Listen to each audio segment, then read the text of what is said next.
Անդրադարձ կատարեմ եւ մեկնաբանեմ Փաշինյան-Պուտին հանդիպման ընթացքում հնչեցված հայտարարությունների տողատակերին եւ բացատրեմ, թե իրականում ինչ էին հաղորդում միմյանց ասելով ժողովուրդներին, քանի որ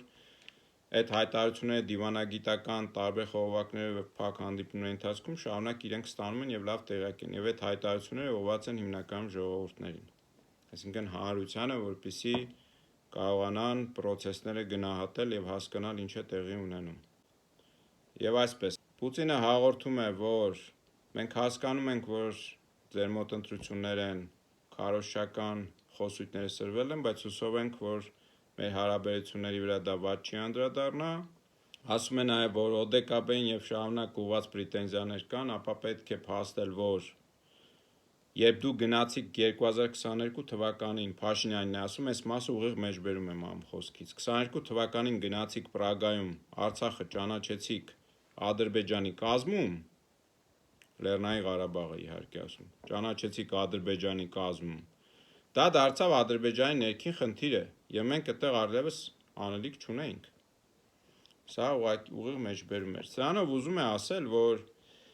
մենք տեսնում ենք, որ հատկապես նախընտրական շրջանում Հայաստանի ներքաղաքական դաշտում հայ ժողովրդին շարունակ դու եւ քո քաղաքական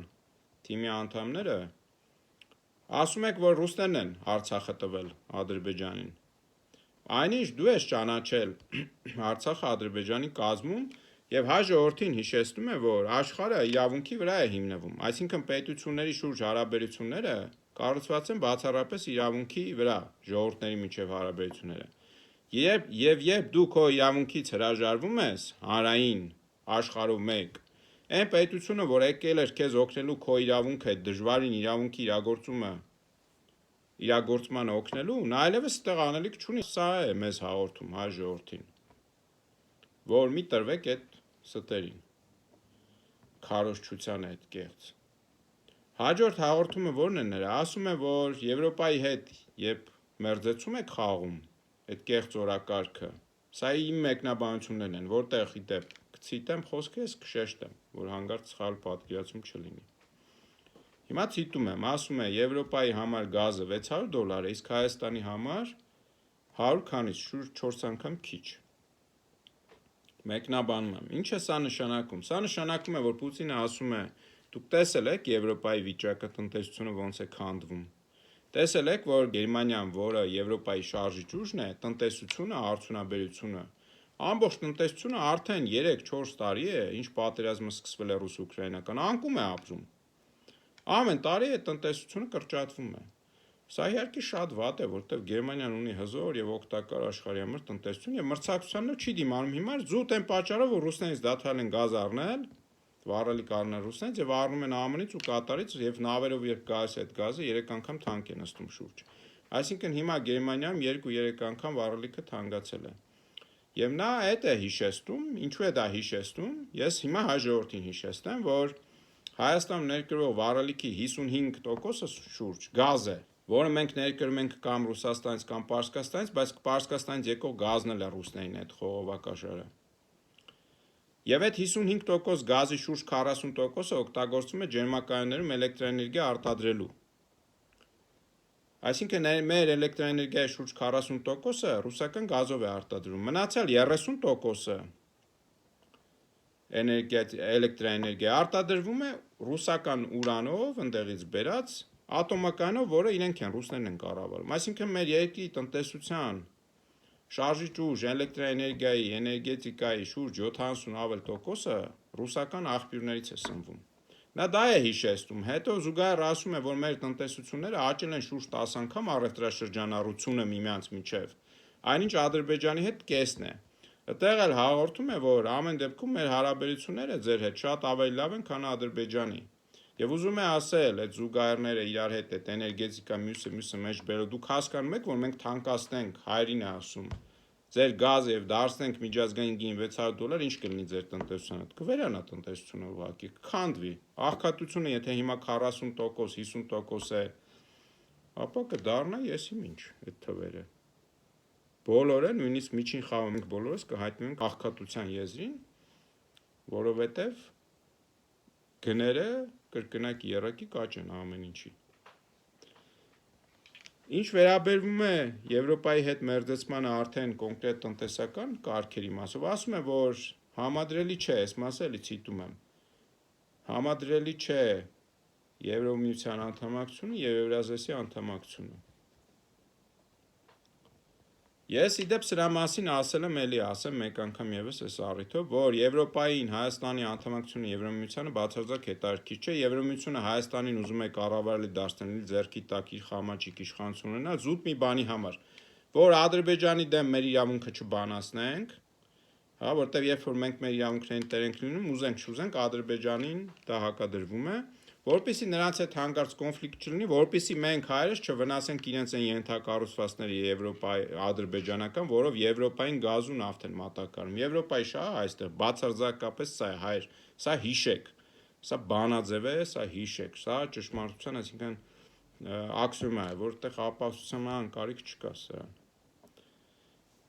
Հաջորդ մասերով ես տենց առանձնապես անդրադարձ չեմ կատարի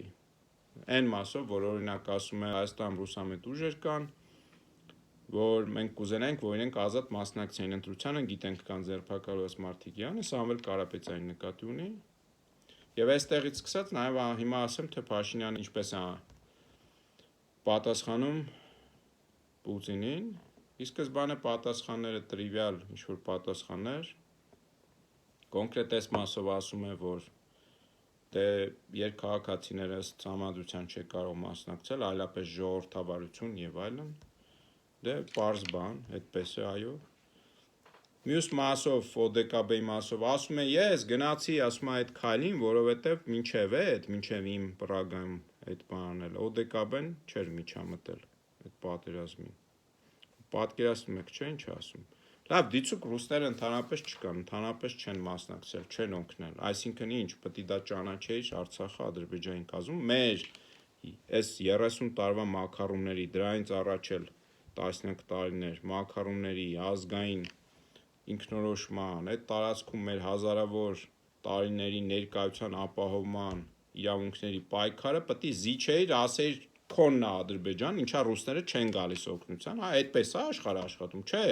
Այդպես չի աշխատում, դա խոսում է դավաճանության մասին, հայր։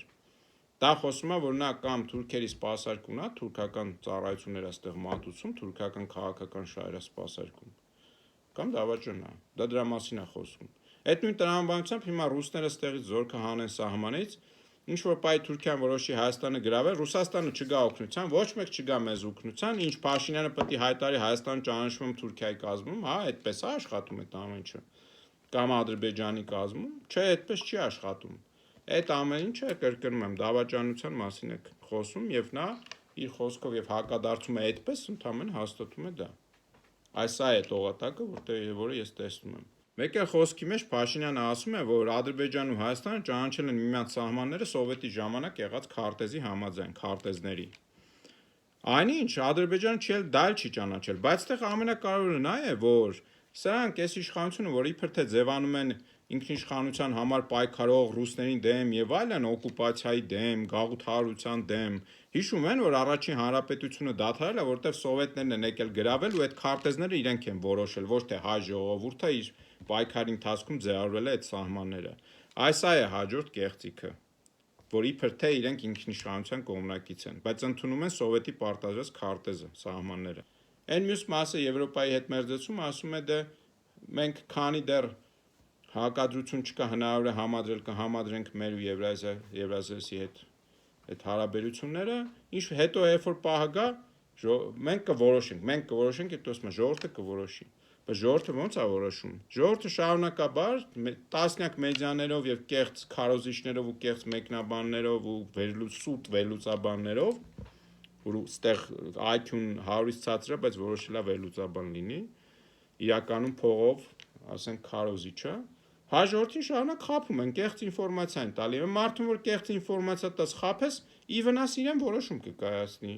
Այդ մարդու մնաք չի լինի ճիշտ որոշում կայացնելու։ Հիմնական այս թեզերը սա է, որ ես կարևորել եմ եւ ուզեցի մեկնաբանել ձեզ համար, հայր ջան, լավ եղեք, լավ օր բոլորիդ։